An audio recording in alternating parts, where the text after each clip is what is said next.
तालिबान ने जिस तरह से रातों रात अफगानिस्तान पर कब्जा किया है उससे दुनिया हैरान है। लेकिन हैरान इसलिए नहीं है कि तालिबान ने कब्जा कर लिया, बल्कि वो हैरान इसलिए हैं कि तालिबान ने जिस तेजी से कब्जा किया वो किसी ने नहीं सोचा था। इधर तालिबान रातों रात राष्ट्रपति भवन में घुसा और उधर राष्ट्रपति अशरफ गनी साहब अपना माल मत्ता समेटकर मुल्क से निकल गए।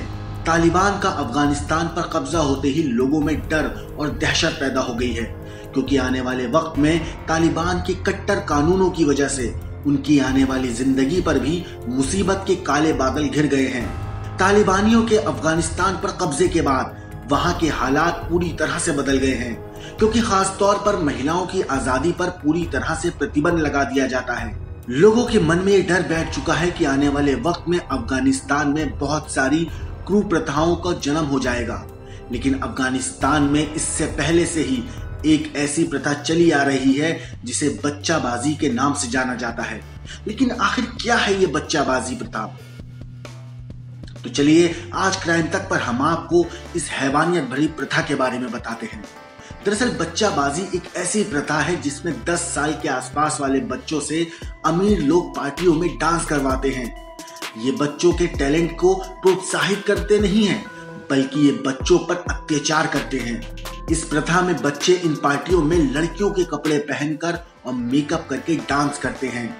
कहा तो ये भी जाता है कि इसमें डांस के बाद पुरुष इन बच्चों का रेप करते हैं और फिर बच्चे इस दलदल में फंसते चले जाते हैं। इस प्रथा में महिलाओं के साथ भी काफी दुर्व्यवहार किया जाता है। इस वजह से इसकी आलोचना पूरी दुनिया में होती रहती है। इस खौफ और हैवानियत भरे काले दलदल से यूं तो कई बच्चे बाहर भी आए हैं और बाहर आकर उन्होंने जो हैवानियत की कहानी बयां की है वो रोंगटे खड़े कर देती है।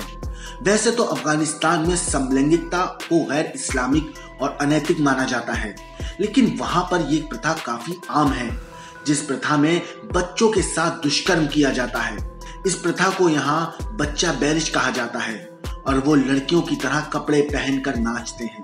मीडिया में आए खबरों के मुताबिक ये बच्चे पार्टियों में लोगों का मनोरंजन करते हैं, साथ ही उन्हें इस काम के लिए सिर्फ कपड़े और खाना ही मिलता है, क्योंकि गरीबी की हालत में बच्चे ये काम करने पर मजबूर होते हैं।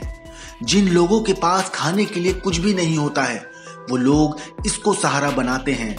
खबरों की माने तो कई बार बच्चों की किडनैपिंग करके ऐसे लोगों को बेचा जाता है जो बच्चा बेरिश का शौक रखते हैं, और फिर वो लोग अपनी मनमर्जी के मुताबिक इन बच्चों का इस्तेमाल करते हैं और उनकी मासूमियत को अपनी हवस और हैवानियत के पैरों तले रौंद देते हैं।